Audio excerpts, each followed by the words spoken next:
Miami Heat organization has made some moves with just 1 day remaining until the NBA season officially kicks off for him. I'm here to break down what the moves are and how they're going to be significant down the line. Let's get to it and break down all the moves being made for Miami. Now, there's a few moving parts going on. One of them is specifically for the G League, and the other is for the overall Miami Heat roster. So we're going to start with the broader one of the answers. So shout out to Ira Winderman covering this as well as he does. The Miami Heat actual Twitter, or the Miami Heat organization's Twitter posted this saying, the Miami Heat have waived Nasir Little, Zion Pullen, Isaiah Stevens, and Warren Washington. Now, all of those players got either Exhibit 10 contracts or a two-way contract. If you don't know how those contracts works, they are basically tryout deals. So you receive those contracts in the off season. You come and participate in the team's training camps, the summer league team, as well as the NBA preseason. If the team finds you valuable to their organization, they then bring you back, okay? Those individuals, Nasir Little, Zion Pullen, Isaiah Stevens, and Warren Washington, did not get brought back. Now, for Drew Smith, Keyshawn Johnson, and Josh Christopher, they retained those deals and have been brought back. But if you don't know, on a two-way deal, if you are in a two-way deal, you have to play the majority of the games in the G League. Or let me rephrase that. You cannot play the majority of the NBA season games, so you cannot play more than half. So they can participate in NBA games, but they cannot play in over 41 of the NBA games. So we will see them dominantly in the G League, dominating that G League roster. And the reason I say dominating is because these players are damn good at basketball. Obviously, Drew Smith has been involved in this Miami Heat organization for so long now, and he's been battling and riddled with injuries of significant value, so he hasn't been really offered a fair shot in that sense. Obviously, Miami has not let him go due to the upside they believe he has, but again, the inability to stay healthy is just so wavering on him in his career. But for Johnson and for Christopher, these guys are brand new additions to this Miami Heat team, and we saw them both play during this offseason, whether it be for the NBA Summer League with the Miami Heat or whether it be through training camp and the NBA preseason. Obviously, during the preseason, we didn't see a lot of minutes from either of these players due to the Miami Heat playing their full team and starting with their actual starting five for the majority of those minutes and dominating really the minute scale when you look at the box scores. So in not really only game that we saw them really find their rhythm was the last game.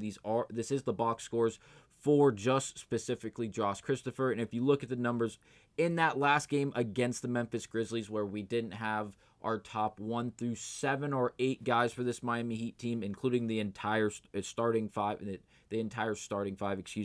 Again, if you look at the game against Memphis, he played very well. Again, this is Josh Christopher, where he had in 22 minutes, he had 17 points on 55% shooting. He made 2 of his 4 free throws, and again, he ended with 17 points, 4 assists, 3 rebounds, and 4 steals.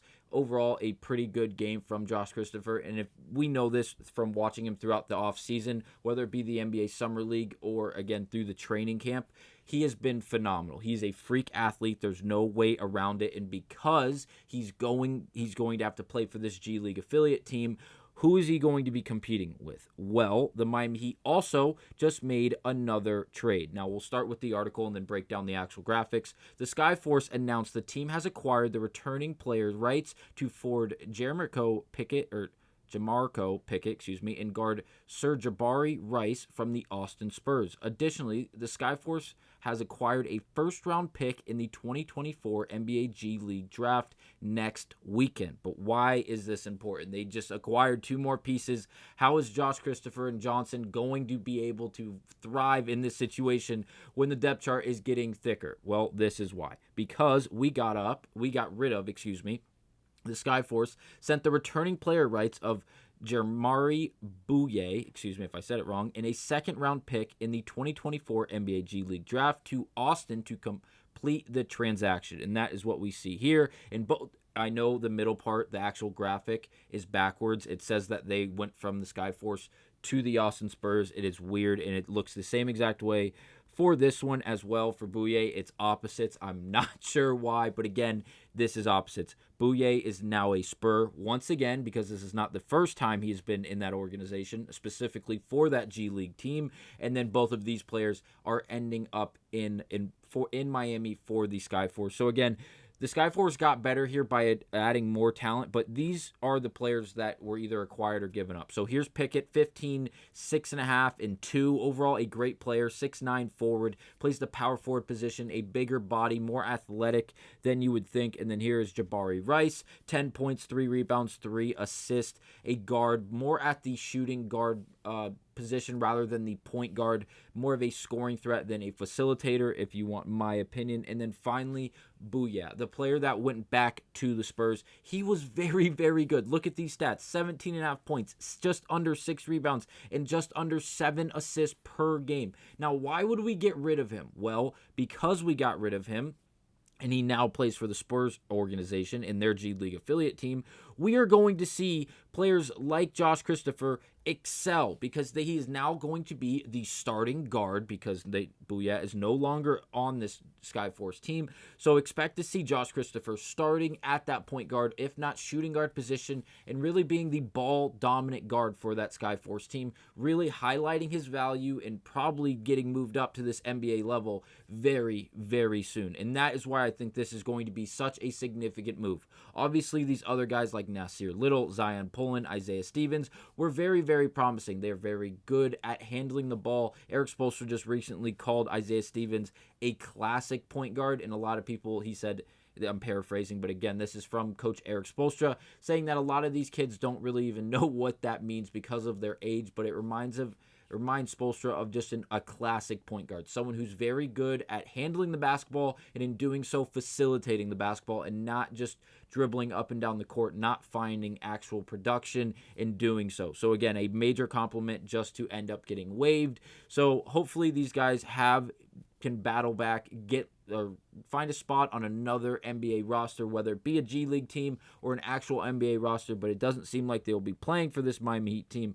But again, getting rid of good talent, bringing in very high potential with great upside, and again, allowing to put two key players like Johnson and Christopher in such a key position to possibly succeed. So again, let me know down in the comments, how soon do you think we will see either Keyshawn Johnson or Josh Christopher in a Miami Heat jersey and not a Skyforce jersey? I think it comes before the All-Star break. I think, and it's not just whether it comes to injury, obviously that is an outlier and throwing a wrench in what we're talking about right now, but again, just off the idea of proving how valuable and how good he actually is, playing alongside players in the G League that are also working out to then get an opportunity in the NBA. I'm betting on Josh Christopher to make that leap very, very quickly, as well as Keyshawn Johnson. I said when we picked him up after the draft, again, he was an undrafted player. I watched about 25 minutes of him playing in the NBA Summer League. I thought he was going to be in the running for the Rookie of the Year, and yes, you guys called me crazy, but let this kid become eligible to win that award because he's in the league early and he gets some actual reps and he finds a position and a spot in this rotation for this Miami Heat team, playing just a hard-nosed 3/4 guy as the smaller power forward, getting rebounds, running up and down the floor, hustling, diving on the floor, and again, just playing great defense, catching lobs and finishing them.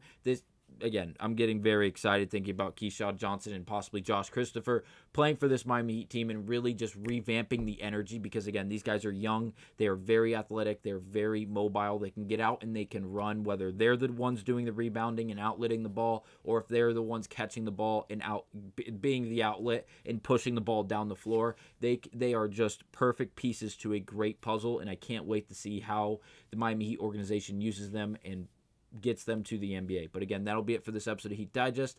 Thank you guys for watching, and I will see you guys